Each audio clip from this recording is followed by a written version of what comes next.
Olá, mulheres! Sejam bem-vindas a mais um capítulo desse estudo maravilhoso do Evangelho de Jesus, segundo escreveu João. Hoje nós vamos para o capítulo de número 9. Aleluia! Você já leu o capítulo hoje? Então você está preparada para começar o seu estudo? Vamos lá? Vamos orar primeiro? Senhor, muito obrigada por esse tempo, muito obrigada por essa oportunidade de poder aprender mais da Tua Palavra. O Senhor nos abençoe neste momento, o Senhor abençoe esta mulher que está agora disposta, disponível, que separou esse tempo, esse momento para meditar na Sua Palavra. Que nós possamos ter o hábito, que isso possa fazer parte da nossa vida, pois a Tua verdade, a Tua Palavra é a verdade, é ela que nos liberta, é ela que gera em nós a vida. Que o Senhor possa nos abençoar, em nome de Jesus. Amém e amém. Vamos começar? Esse capítulo é maravilhoso.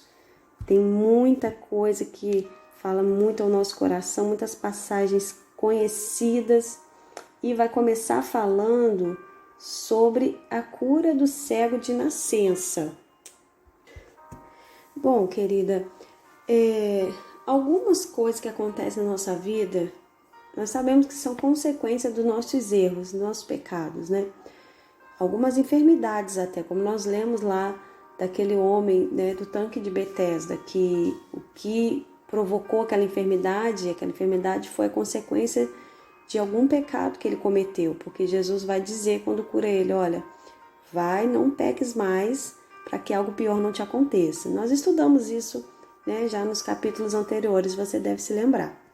Então, algumas coisas são em consequência realmente dos nossos erros, mas existem outras coisas que não dependem de nós. E nesse capítulo, nós vamos ver esse contraste, porque lá no versículo 39, mais aí à frente, João vai apresentar esse contraste para nós entre a atitude desse que nasceu cego, como nós vamos estudar agora aqui no início, mas ele vai conseguir ver quem Jesus realmente é, e a atitude dos líderes do povo de Deus, que eles afirmavam ver e saber tudo, mas não veem que Jesus é o enviado de Deus.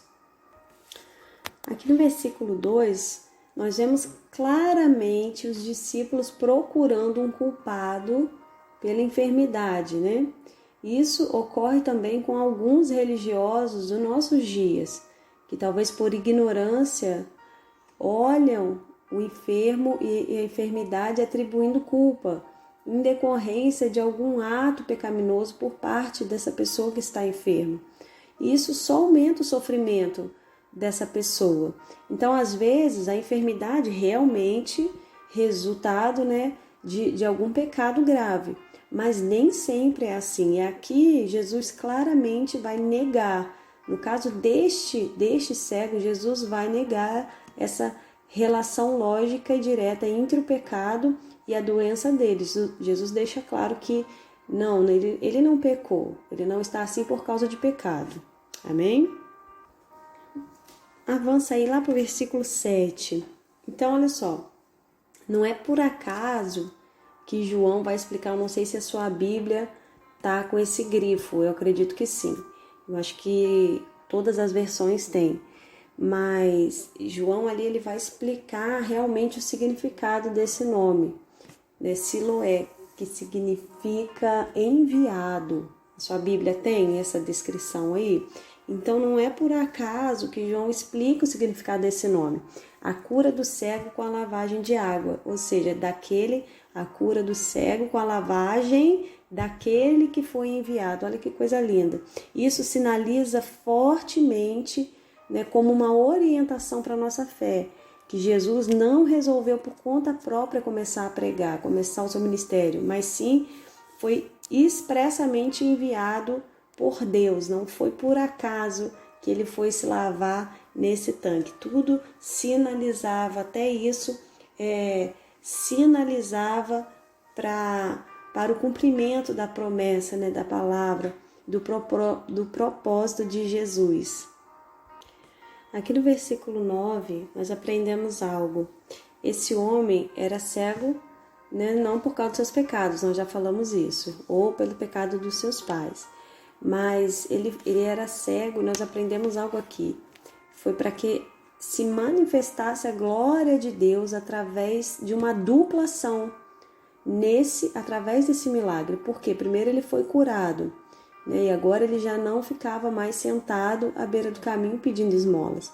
Ele foi transformado, além de curado, ele foi transformado em um destemido pregador das verdades de Deus, porque ele vai dizer ali no final do versículo 9, sou eu mesmo. Ou seja, as pessoas, ainda para quem duvidava, ele continuava dizendo, não, sou eu mesmo, eu sou um milagre, Jesus mudou a minha vida.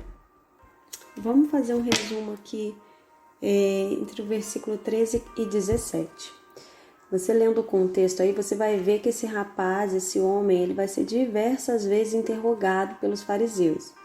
Eles, né, insistentemente perguntam, mas como foi isso? Como se deu isso? E ele simplesmente respondia, mas eles se negavam a acreditar.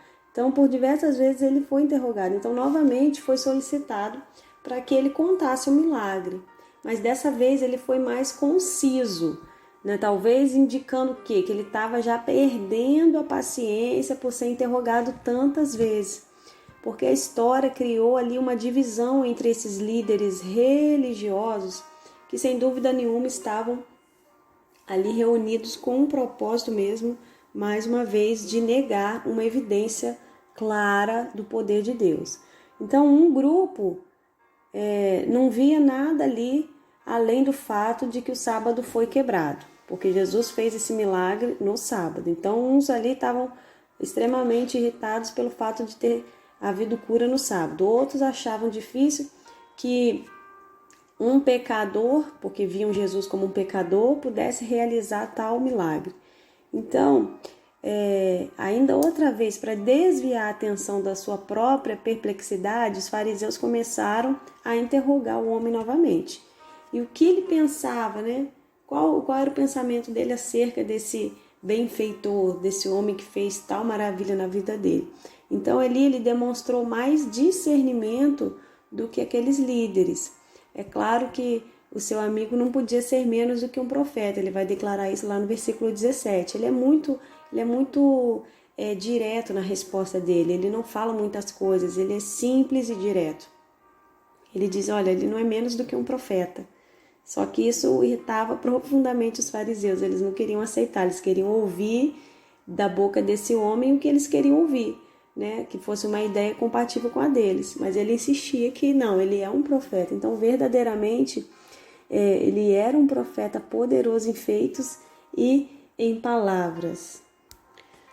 Vamos lá no versículo 33 para a gente finalizar esse capítulo.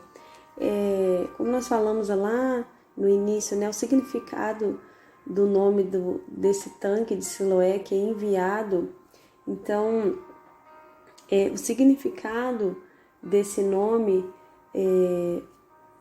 já nos traz algo muito forte, né, para o nosso coração, para o nosso entendimento. Porque como um enviado de Deus, Jesus é de fato a luz do mundo. Então ele só não pode abrir os olhos de quem realmente se recusar a enxergar. Amém? Você compreendeu isso? Jesus, ele é realmente o enviado de Deus. Ele abriu os olhos daquele cego, mas ele não conseguiu abrir os olhos dos fariseus, que até hoje se recusam a enxergar a verdade que Jesus é o enviado de Deus. Então, querida, eu não sei como está a sua vida espiritual, mas jamais se recuse a enxergar a verdade que está através da vida de Jesus. Jamais permita que os acontecimentos da sua vida, talvez perdas, né, coisas que acontecem no nosso dia a dia, doenças, eu não sei o que acontece com você, mas não permita que as adversidades te tornem cega espiritualmente, te tornem uma pessoa religiosa, mas que vocês possam estar sempre com os olhos abertos para enxergar a verdade que é Jesus. Amém? chegamos ao final de mais um capítulo. Que o Senhor continue te abençoando, que você medite mais e mais nessa palavra. Que Deus possa te abençoar poderosamente e até o próximo capítulo.